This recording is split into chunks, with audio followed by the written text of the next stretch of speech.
Hello नमस्कार students. आज हम करने वाले हैं बात वेक्टर की प्रोडक्ट की। एक्सरसाइज 10.3 जो हमारी वेक्टर अलजेब्रा की थर्ड एक्सरसाइज है। फर्स्ट और सेकंड एक्सरसाइज हम कर चुके हैं, तो इसमें हम बात करते हैं कि वेक्टर्स की प्रोडक्ट की। सबसे पहले तो मैं आपको ये बताता हूँ, वेक्टर में प्रोडक्ट दो तरह की होती है। अब सवाल होगा कि दो तरह की क्यों?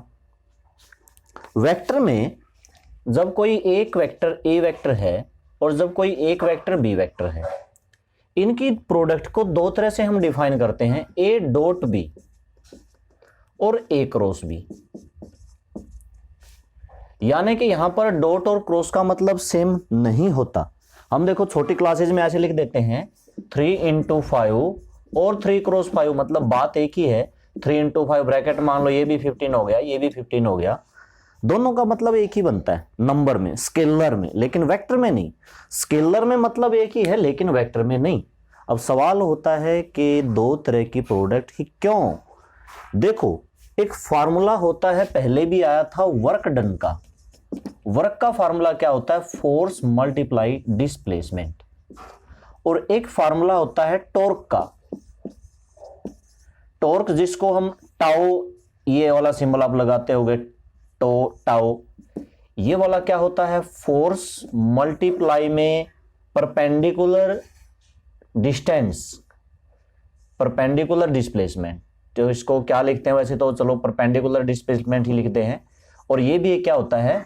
वेक्टर होता है टॉर्क। और यहां पर दो चीजें मैंने बात की है। तो देखो,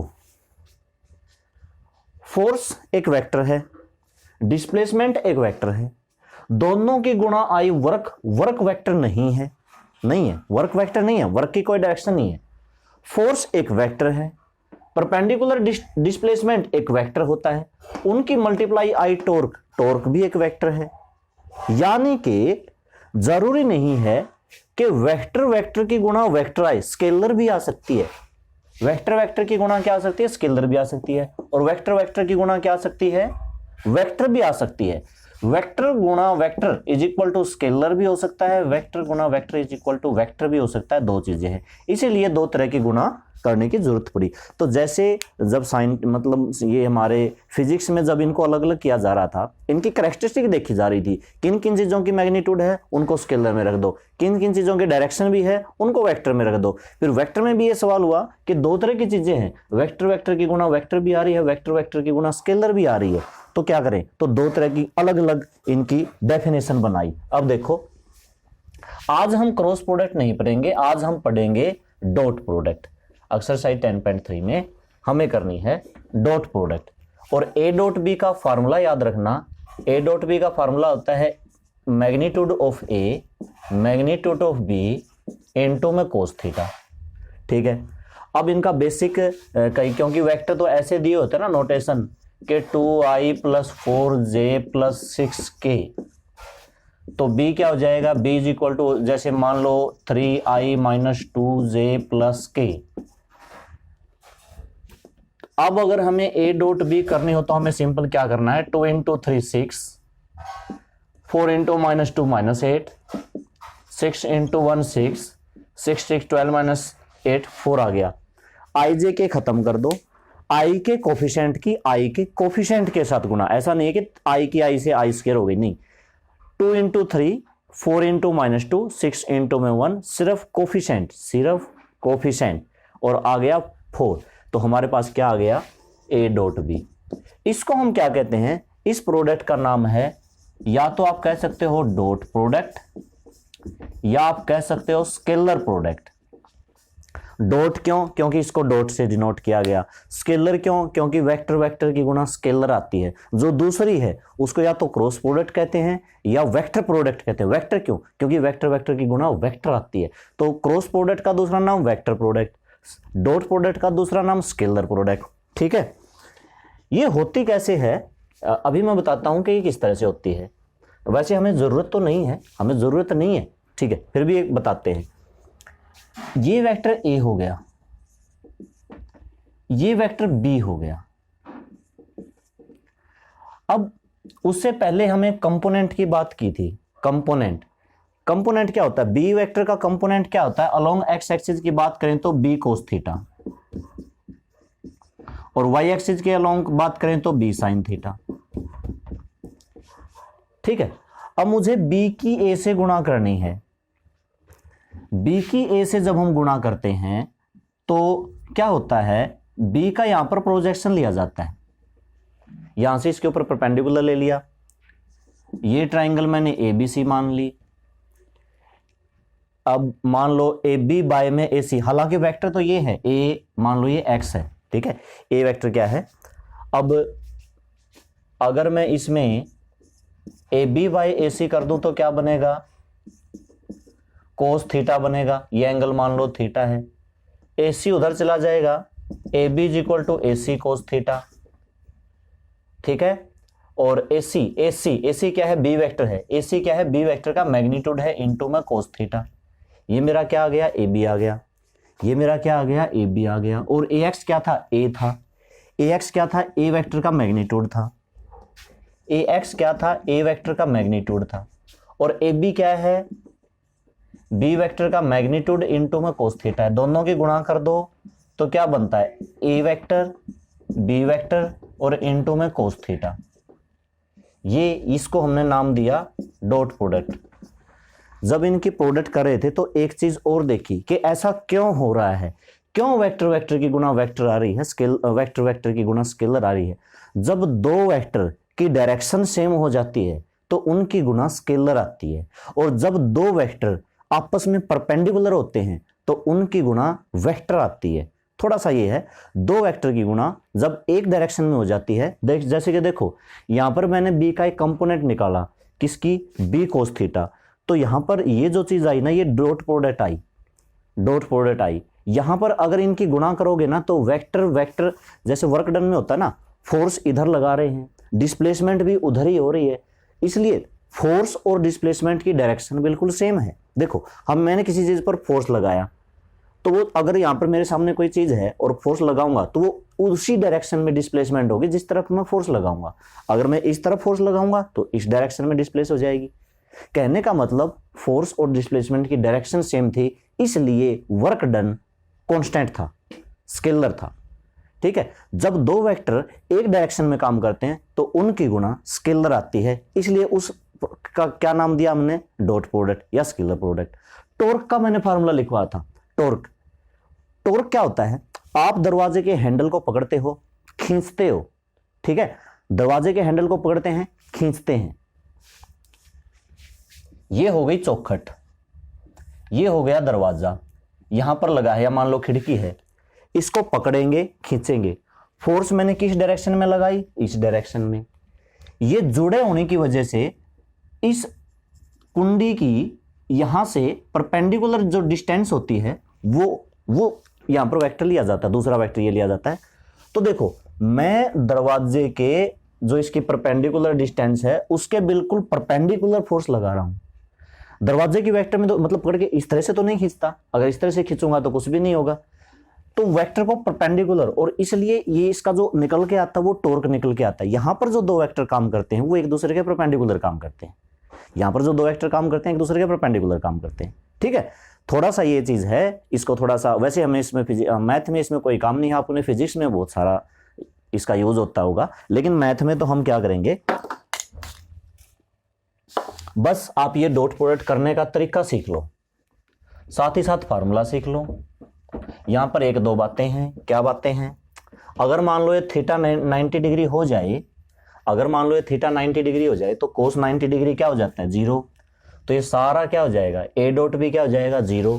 तो कहने का मतलब डॉट प्रोडक्ट में अगर डॉट प्रोडक्ट 0 हो जाती है तो वो वेक्टर एक दूसरे के परपेंडिकुलर है।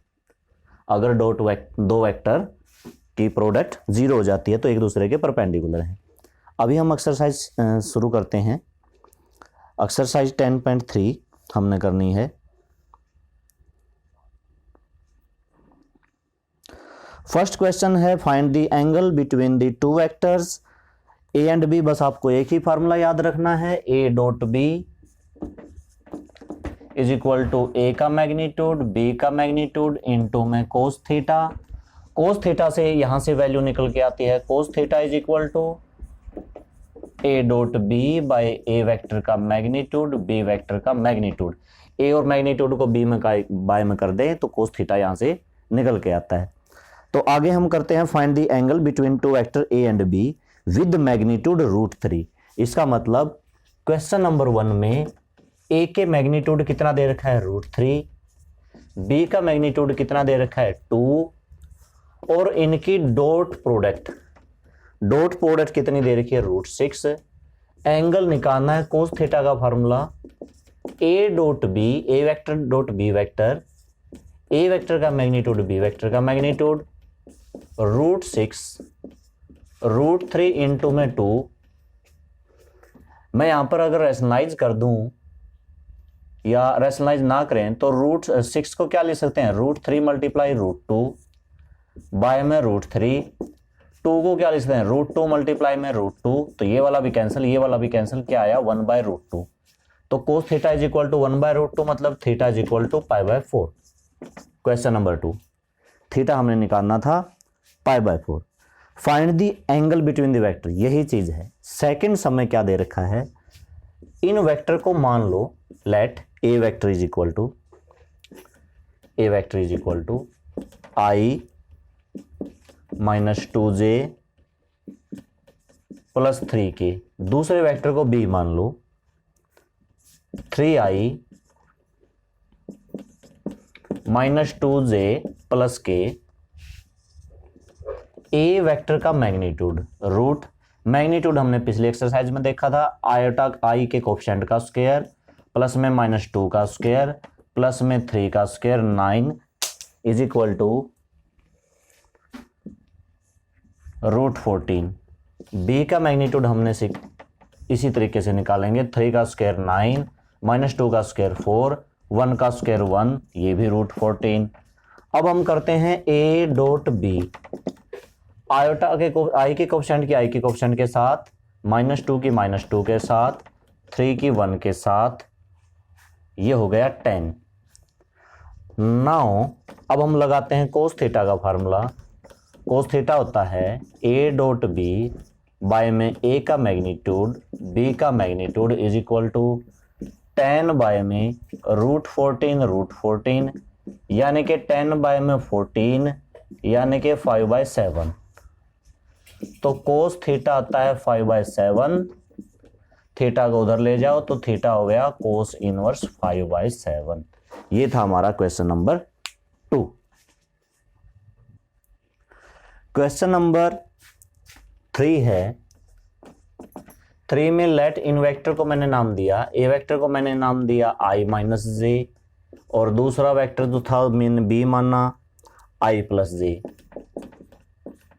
तो यहां पर भी आपको ए डॉट बी आपको चाहिए, ए डॉट बी, आई के कोफिशिएंट के साथ 1, जे के कोफिशिएंट के जे के साथ 1 1 - 1 कितना हो गया 0, और आपको बी का मैग्नीट्यूड चाहिए, ओनली बी का मैग्नीट्यूड 1 का स्क्वायर 1 + 1 का स्क्वायर √2।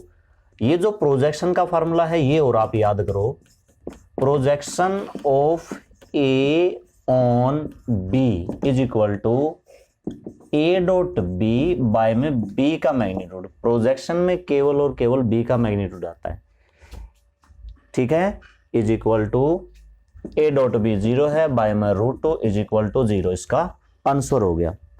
क्वेश्चन नंबर 4 भी बिल्कुल सेम है, प्रोजेक्शन है A dot B by B का मैग्नीट्यूड, ठीक है। क्वेश्चन नंबर 5 में है show that vector is a unit vector, और म्यूचुअली परपेंडिकुलर भी दिखाना है। एक बात याद रखना, परपेंडिकुलर में ए डॉट बी क्या होता है 0 होता है। क्यों होता है? क्योंकि ए डॉट बी का फार्मूला होता है ए का मैग्नीट्यूड बी का magnitude cos theta. Cos theta की जगह 90 रख देंगे तो कोस 90 हो जाता है 0। इस तरह से पूरा का पूरा 0 हो जाता है। तो अगर ये कहे ना कि परपेंडिकुलर दिखाओ तो इस तरीके से दिखा सकते हैं। आगे है क्वेश्चन नंबर 5। इन तीनों वेक्टर को हम मान लेते हैं a is equal to 1/7 2i + 3j + 6k, b 1/7 3i minus 6j plus 2k c 1/7 6i plus 2j minus 3k। सबसे पहले तो ये यूनिट वेक्टर शो करने हैं। अगर यूनिट वेक्टर शो करने हैं तो 7 के अंदर मल्टीप्लाई कर देंगे, मतलब 2/7 i cap, 3/7 j cap, 6/7 k cap. इसी तरह से इसको 3/7 i cap, 6/7 j cap, 2/7 k cap, 6/7 i cap, 2/7 j cap, 3/7 k cap. A का मैग्नीट्यूड निकालेंगे। ए का मैग्नीट्यूड रूट आयोटा का कोएफिशिएंट 2/7 का स्क्वायर, 3/7 का स्क्वायर, 6/7 का स्क्वायर, रूट 4/49 प्लस 9/49, 36/49। तो ऐड करोगे 49/49 इज इक्वल टू 1, मतलब ए यूनिट वेक्टर है। ठीक इसी तरह से बी का मैग्नीट्यूड निकाल लेना, 1 आ जाएगा। सी का मैग्नीट्यूड निकाल लेना, 1 आ जाएगा। अब ये भी कह रखा है कि इनको परपेंडिकुलर शो करो, तो नाउ ए डॉट बी 2/7 की 3/7 से 6/49, 3/7 की माइनस 6/7 से 18/49, 12/49 प्लस करोगे तो -18 12 यानी कि ये आ जाएगा 0/49 इज इक्वल टू 0, क्योंकि 12 प्लस 6 18 माइनस 18 0। इसी तरीके से बी डॉट सी भी 0 शो करनी है, बी डॉट सी भी 0 शो करनी है, और सी डॉट ए भी 0 शो करनी है। तो यहां से म्यूचुअली परपेंडिकुलर का मतलब तीनों एक दूसरे के साथ परपेंडिकुलर हैं। ए बी के परपेंडिकुलर है, बी सी के परपेंडिकुलर है, सी ए के परपेंडिकुलर है। ठीक है, तीनों एक दूसरे के साथ परपेंडिकुलर है। म्यूचुअली परपेंडिकुलर का मतलब ये हो गया, और तीनों यूनिट वेक्टर भी हैं। क्वेश्चन नंबर 5 हो गया। 6th है find A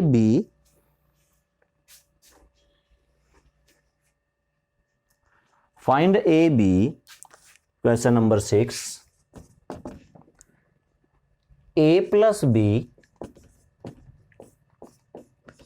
A minus B is equal to 8 and A का magnitude is equal to 8 times B का मैग्नीट्यूड। यहां पर बीच में जो है, हाँ बीच में डॉट है, तो हम एक एक ही करेंगे। ए की ए से dot product, A into A, minus में ए की बी से ए इंटू बी, प्लस में बी की ए से ए इंटू बी, माइनस में B dot B is equal to 8। ठीक है, ए डॉट ए क्या होता है? ए डॉट ए क्या होता है? अच्छा, ए मैंने वेक्टर माना एक्स आई प्लस वाई जे प्लस जेड के, दोबारा से ए यही होगा, तो यूं बताओ ए डॉट ए क्या होगा? ए डॉट ए क्या होगा? X square Y square Z square, A की ए के साथ गुणा, और ए के मैग्नीट्यूड का स्क्वायर क्या होगा? ए का मैग्नीट्यूड क्या होता है? वो भी X square Y square Z square. तो मैं क्या कह सकता हूं, ए डॉट ए किसके बराबर? ए के मैग्नीट्यूड का स्क्वायर। ए डॉट ए किसके बराबर? ए के मैग्नीट्यूड का स्क्वायर, ये कैंसल, और बी डॉट बी किसके बराबर? बी के मैग्नीट्यूड का स्क्वायर इज इक्वल टू, ये वो वाली वैल्यू यहां पर रखो, 8 बी के मैग्नीट्यूड का पूरे का क्या करना है? स्क्वायर करना है, माइनस बी के मैग्नीट्यूड का स्क्वायर इज इक्वल टू 8। 64 हो जाएगा, 64 में से 1 घटाओगे 63 हो जाएगा, बी के मैग्नीट्यूड का स्क्वायर हो जाएगा 8 हो जाएगा, और बी का मैग्नीट्यूड का स्क्वायर कितना हो जाएगा? 8/63, और बी का मैग्नीट्यूड कितना हो जाएगा? 8/63 का रूट। 8 को लिख सकते हैं 4 × 2, इसको लिख सकते हैं 9 × 7, तो 2√2/3√7 ये आया बी का मैग्नीट्यूड। ये मैग्नीट्यूड की वैल्यू यहां रख दो, ए का मैग्नीट्यूड आ जाएगा आराम से। ठीक है, तो ये वाली प्रॉपर्टी इसमें याद रखना, A dot A is equal to A square नहीं, ए के मैग्नीट्यूड का स्क्वायर। इसी तरीके से क्वेश्चन नंबर 7 में हमने मल्टीप्लाई करनी है एक एक करके। क्वेश्चन नंबर 7 की मैं मल्टीप्लाई लिख देता हूं, क्या आएगी देखो, 3a की 2a से 3a डॉट में 2a एक एक से करनी है, प्लस 3a डॉट में 7b minus 5a 5b dot 2a और माइनस 5b डॉट 7b। तो 3 2 जा 6 a के मैग्नीट्यूड का स्क्वायर, ठीक है। 21 a dot b, 10 a dot b, 35 b के मैग्नीट्यूड का स्क्वायर। बस हो गया। हाँ, इसको 21 में से 10 घटा दो, 11 हो गया क्वेश्चन, ठीक है। बाकी यूं का यूं 6a के मैग्नीट्यूड का स्क्वायर, 35 b के मैग्नीट्यूड का स्क्वायर। क्वेश्चन नंबर 8 है find the magnitude of two vector having the same magnitude. कहने का मतलब a का magnitude is equal to b का मैग्नीट्यूड। क्वेश्चन नंबर 8 में magnitude of a is equal to magnitude of b having same magnitude and the such that the angle between them 60 degree, theta is equal to 60 degree and there scalar product मतलब a dot b is equal to 1/2। तो इसमें मैं कौन सा formula लगाऊंगा? मैं formula लगाऊंगा using a dot b is equal to a का मैग्नीट्यूड, b का मैग्नीट्यूड और cos theta. a dot b 1/2 दे रखी है, जो a का मैग्नीट्यूड है वही b का मैग्नीट्यूड है, तो b is equal to a रख देता हूं और कोस थीटा यानी कि कोस 60 डिग्री, तो 1/2 ये हो गया a के मैग्नीट्यूड का स्क्वायर और ये इनटू गुणा में कोस 60 की वैल्यू 1/2, ये वाला 2 से भी 2 कैंसिल, तो a के मैग्नीट्यूड का स्क्वायर इज इक्वल टू 1, तो a का मैग्नीट्यूड इज इक्वल टू 1। अब a का मैग्नीट्यूड 1 है तो b का भी मैग्नीट्यूड 1 है क्योंकि दोनों इक्वल थे। आसान सा क्वेश्चन था। अगला जो सम है 9th है x minus A x plus A. देखो, या तो आप फार्मूला याद रख लो x minus A dot x plus A. क्या है ना, a minus B A plus B होता है ए स्क्वायर, लेकिन वेक्टर के ऊपर कभी स्क्वायर नहीं लगता। वेक्टर के ऊपर स्क्वायर नहीं लगता, वेक्टर के ऊपर मैग्नीट्यूड का स्क्वायर लगता है, ठीक है।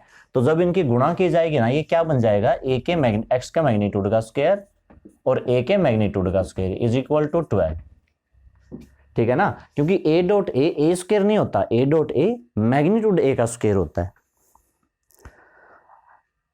a यूनिट वेक्टर है तो a का मैग्नीट्यूड कितना, 1 उधर चला जाएगा तो x का मैग्नीट्यूड का स्क्वायर कितना आ जाएगा, 13, तो x का मैग्नीट्यूड कितना आया, √13। क्यों? क्योंकि a क्या था, यूनिट वेक्टर, और a अगर यूनिट वेक्टर है तो a का मैग्नीट्यूड कितना है, 1 है। ये क्वेश्चन नंबर 10 है a is equal to 2i plus 2j plus 3k, b equal to minus i plus 2j plus k, c is equal to 3i plus j। अब इसमें क्या कह रखा है, a प्लस लैम्डा b, तो निकालते हैं a plus lambda b। a 2i plus 2j plus 3k plus में b को कर दो लैम्डा से मल्टीप्लाई, तो minus lambda i plus 2 lambda j plus lambda k। I common ले लेते हैं, 2 minus lambda i, 2 plus 2 lambda j और 3 प्लस लैम्डा k। मैंने ये कॉमन ले लिया, ये मेरा आ गया a प्लस लैम्डा b। तो एक बात इसने कह रखी है, a plus lambda b perpendicular है c के साथ, सो a प्लस लैम्डा b की डॉट प्रोडक्ट c के साथ 0 होगी। परपेंडिकुलर में डॉट प्रोडक्ट 0 होती है। अब i के कोएफिशिएंट की i के कोएफिशिएंट, क्योंकि डॉट प्रोडक्ट करने का क्या तरीका है, i के कोएफिशिएंट की i के कोएफिशिएंट के साथ, मतलब 6 माइनस 3 लैम्डा, j का 1 की j के साथ, मतलब 2 प्लस 2 लैम्डा, k वाला है ही नहीं तो 0 और इज इक्वल टू 0। यहां पर 6 और 2 8 minus lambda is equal to 0, तो लैम्डा इज इक्वल टू 8 आया। Question number 10। क्वेश्चन नंबर 11 है शो दैट। क्वेश्चन नंबर 11 में क्या शो करना है, परपेंडिकुलर शो करना है। एक magnitude B plus B magnitude A, और ये चीज परपेंडिकुलर शो करनी है ए मैग्नीट्यूड बी और माइनस बी मैग्नीट्यूड ए। तो यानी कि इनकी भी डॉट प्रोडक्ट हमें 0 शो करनी है। तो now A magnitude B B plus B magnitude A dot A magnitude B minus B magnitude A, इनकी डॉट प्रोडक्ट हमें 0 करनी है। तो इनकी गुणा अब देखते हैं आती है कि नहीं आती। वैसे ये फार्मूला ये भी बन रहा है ए square plus B square, A plus B A minus B, लेकिन ध्यान रखना इसमें स्क्वायर में ऐसा नहीं है कि पूरे का हम स्क्वायर कर देंगे। होगा क्या, ए मैग्नीट्यूड बी डॉट में ए मैग्नीट्यूड बी माइनस में इसके साथ ए मैग्नीट्यूड बी और बी मैग्नीट्यूड ए डॉट में plus B magnitude A dot में ए मैग्नीट्यूड बी और माइनस में B magnitude A dot B magnitude A. यहां पर ये कांस्टेंट देखो, जैसे कि मुझे मान लो कि 2a वेक्टर की 3b वेक्टर से गुणा करनी है, तो 2 की 3 से गुणा मतलब 6, A dot B dot product तो इन दोनों के बीच में आएगी ना, तो डॉट इन दोनों के बीच में आएगी। ए का मैग्नीट्यूड तो एक नंबर होता है, हम मैग्नीट्यूड निकालते हैं, तो ए ये तो ए का स्क्वायर हो गया, ये बी डॉट बी बचा बी डॉट बी, और बी डॉट बी भी बी का मैग्नीट्यूड का स्क्वायर होता है, तो ये भी क्या हो गया, बी के मैग्नीट्यूड का स्क्वायर हो गया। इसको पढ़ो, ध्यान से पढ़ो, ए का मैग्नीट्यूड बी का मैग्नीट्यूड, ठीक है। बाकी बी डॉट ए बचेगा, उसको लिख दिया ए डॉट बी प्लस में, इसको भी देखो बी का मैग्नीट्यूड ए का मैग्नीट्यूड, ए का मैग्नीट्यूड बी का मैग्नीट्यूड, और ए डॉट बी बचेगा A dot B B B B के मैग्नीट्यूड का स्क्वायर, ए डॉट ए के मैग्नीट्यूड का स्क्वायर। तो इसमें अब बस देखो क्या बचता है,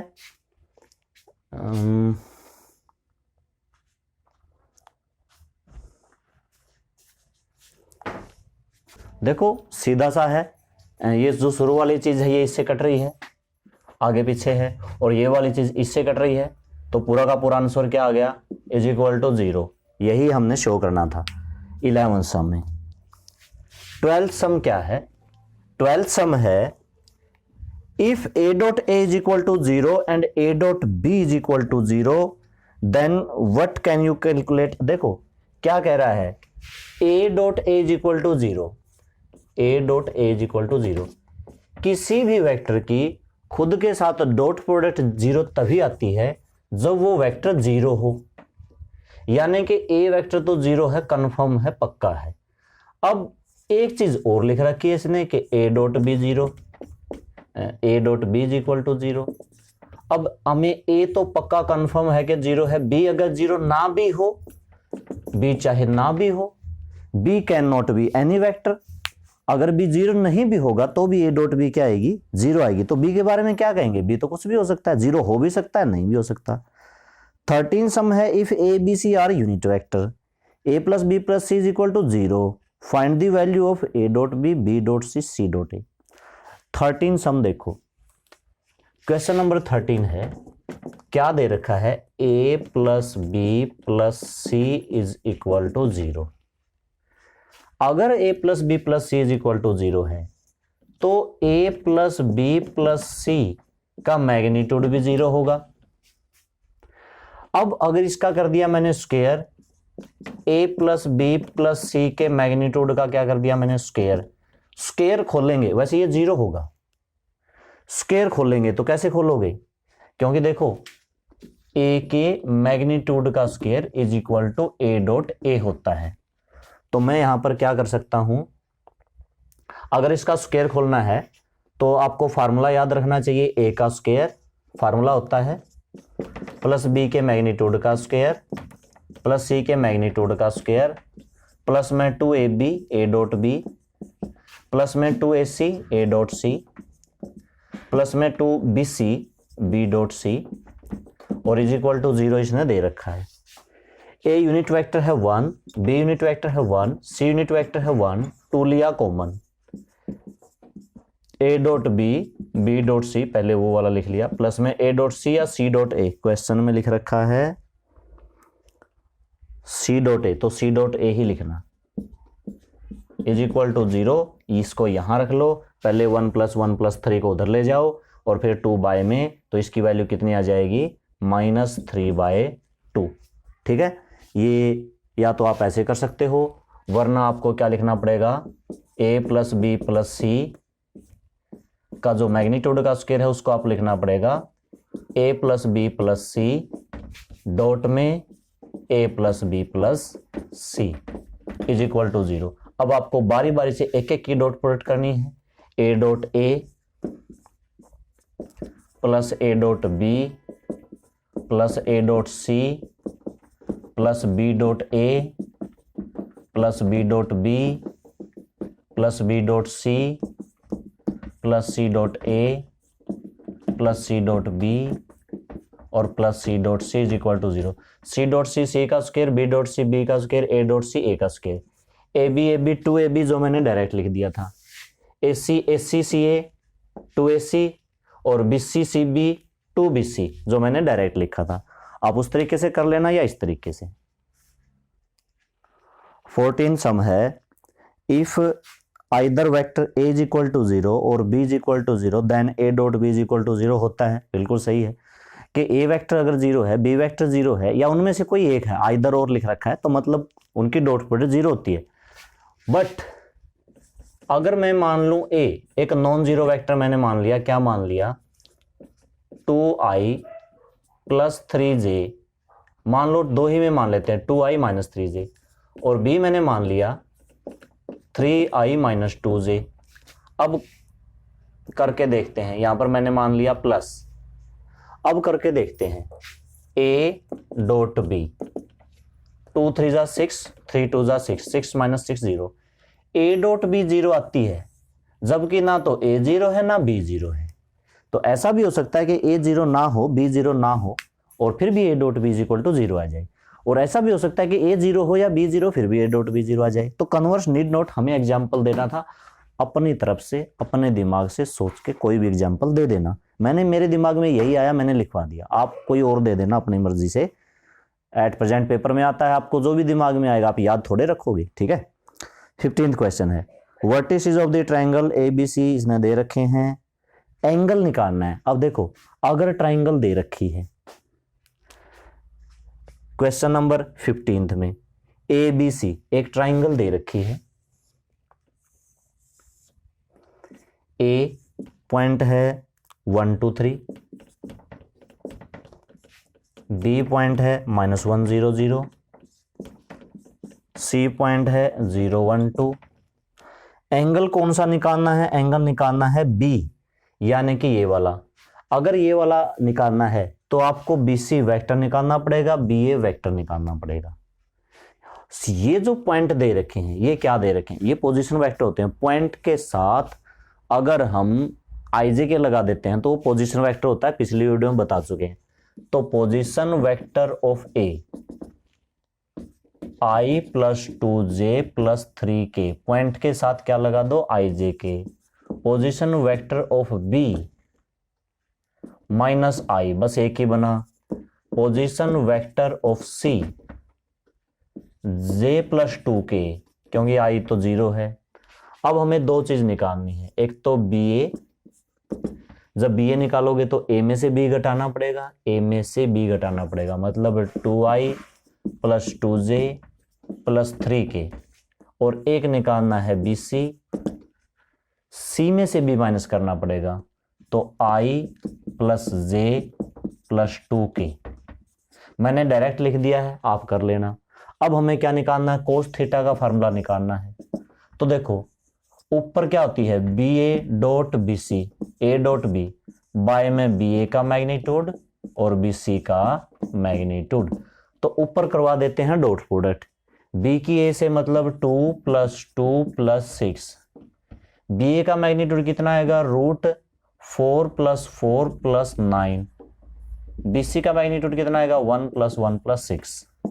तो कह सकता हूं कोस थीटा मेरा आया 10/√17 और √8, 10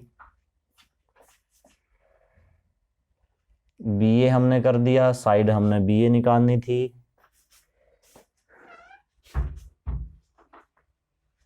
ठीक है, सही है। शायद ये पूरा पूरा आना चाहिए ना, थीटा की वैल्यू हम बता नहीं पाएंगे, ये कटता नहीं है 10 अब कटेगा नहीं, चलो नहीं भी कटता है तो कोई बात नहीं, इसको एज इट इज ही लिख दो फिर, और 8 के रूट को हम 2√2 लिख देंगे, 2 को इससे 5 कैंसिल कर देंगे, 5 में √34, ठीक है, ऐसे ही लिख दो। और थीटा जो होगा कोस उधर चला जाएगा, कोस इनवर्स 5/√34, ये आ गया हमारा एंगल थीटा, मतलब एंगल बी, ये एंगल बी निकाला है, कोस बी लिख सकते हो यहां पर, ये कोस बी निकालने का फार्मूला है, एंगल बी, ठीक है। अगला जो 16 सम है, show that the points are collinear. देखो कोलिनियर के बीच का एंगल भी 0 होता है, जैसे इस ट्रायंगल में हमने बी निकाला, अगर ये बी 0 आ जाता, ये एंगल 0 आ जाता, बी ए बी सी निकाला, तो ये तीनों पॉइंट क्या हो जाते, कोलिनियर। एंगल 0 तभी हो सकता है जब वो पॉइंट कोलिनियर हो, वरना तो कुछ न कुछ तो होगा अगर ट्रायंगल बनती है तो 16 सम में भी आप एंगल निकाल लेना, कोई भी एंगल निकाल लेना, चाहे आप ए निकालो मतलब ए बी ए सी, चाहे आप बी निकालो मतलब बी ए बी सी, चाहे आप सी निकालो मतलब सी बी सी ए, जो मैं बोल रहा हूं वैसे ही लेना, जैसे बी निकालना है तो बी ए बी सी, ए निकालना है तो ए बी ए सी, ठीक है, इससे हमको हमारा कोलिनियर प्रूव हो जाएगा। 17वां है show that the vectors form A vertices of the right angle triangle. देखो पिछली एक्सरसाइज में भी ये आया था और इस एक्सरसाइज में भी इस तरह का फिर से आया है। अगर ये राइट एंगल ट्रायंगल है तो किन्हीं दो साइड की डॉट प्रोडक्ट 0 होगी, तो पहले हमें इसमें साइड निकालनी पड़ेंगी। 17वें सम में ये जो पॉइंट दे रखे हैं, show that the vectors form the right angle triangle, तो एक वेक्टर को ए मानो, ए जैसे मैंने लिया है पहले वाला 2i - j + k, B vector मैंने लिया है यहां पर i - 3j + 5k, C vector मैंने यहां पर लिया है 3i - 4j - 4k। तो देखते हैं, अगर ए बी परपेंडिकुलर है, पहले इसको डॉट प्रोडक्ट निकालते हैं। ए डॉट बी = 2 - +3 + 5, 13 5 8 10 10 आया, not equal to 0। B dot C 3 + 12 - 20, -5 आया, not equal to 0। A dot C 6 + 4 - 4, एक मिनट, कोई भी नहीं आया, हाँ वर्टिसेस थे, सॉरी ये वर्टिसेस थे, यहां पर हमें साइड निकालनी पड़ेगी। ये पोजीशन वेक्टर ऑफ ए है, पोजीशन वेक्टर ऑफ ए है, ये पोजीशन वेक्टर ऑफ बी है, और ये पोजीशन वेक्टर ऑफ सी है, तो हमें इसकी साइड निकालनी पड़ेगी। ए बी साइड बी में से ए माइनस करेंगे, बी में से ए माइनस करेंगे तो -i - 2j + 4k, B C में से बी माइनस करना पड़ेगा 2i - j - 9k, सी ए में से सी माइनस करना पड़ेगा -i + 3j और +5k। अब देखते हैं A B dot B C, पहले चेक करते हैं, A B dot B C -2 + 2 - 36, ये तो नॉट इक्वल टू 0 आया। बी सी डॉट सी ए चेक करते हैं, -2 - 3 - 45, ये भी नॉट इक्वल टू 0 आया। अब बचा क्या, ए बी और डॉट सी ए हम चेक करते हैं, 1 - 6 + 20, फिर से कोई गड़बड़ है, हाँ ये प्लस का है पोजीशन वेक्टर ऑफ बी में, यहाँ पर प्लस का नहीं है बल्कि माइनस का है, तो जब मैंने ए बी किया था -2j और यहाँ पर हो जाएगा -6। फिर मैंने BC किया था 2 माइनस यहाँ पर हो जाएगा +K और CA ये ठीक है। तो यहाँ पर AB डॉट BC फिर से करते हैं दोबारा से। हाँ, यहाँ पर -2 + 2 -6 नॉट इक्वल टू 0, -2 -3 +5 ये हो गया, ये हुआ हमारा इक्वल टू 0 +5। तो इसकी जरूरत नहीं है, इसका मतलब BCCA मतलब C 90 डिग्री का है, which implies C is equal to 90 degree और BCCA के साथ क्या होगी, परपेंडिकुलर होगी। अगला है लास्ट 18वां सम है। तो इसमें क्या कह रखा है, A is a non zero vector of magnitude A is a non zero vector और इसका magnitude is equal to A। Lambda A का मैग्नीट्यूड इसने पूछ रखा है और लैम्डा A यूनिट वेक्टर है तो इसका मैग्नीट्यूड 1 होगा। लैम्डा का magnitude is equal to A का मैग्नीट्यूड और A का मैग्नीट्यूड A लिख रखा है तो लैम्डा का magnitude A is equal to 1। कौन सा ऑप्शन है? हाँ, यहां से लैम्डा को बाय में ले जाओ तो A is equal to 1 by में लैम्डा का मैग्नीट्यूड, जो कि ऑप्शन नंबर हमारा D है। तो ऑप्शन नंबर D इसका सही हो जाएगा, A is equal to 1 by lambda का मैग्नीट्यूड, क्योंकि लैम्डा भी कहीं नेगेटिव ना हो इस वजह से इसको ले रखा है। तो ये थी हमारी स्केलर प्रोडक्ट की, कि वेक्टर में दो तरह की प्रोडक्ट होती है, डॉट और क्रॉस प्रोडक्ट। ये एक्सरसाइज हमारी डॉट प्रोडक्ट की थी और अगली एक्सरसाइज हमारी क्रॉस प्रोडक्ट होगी। इसके सारे सम कंप्लीट हो चुके हैं, कर लेना। Okay, thank you.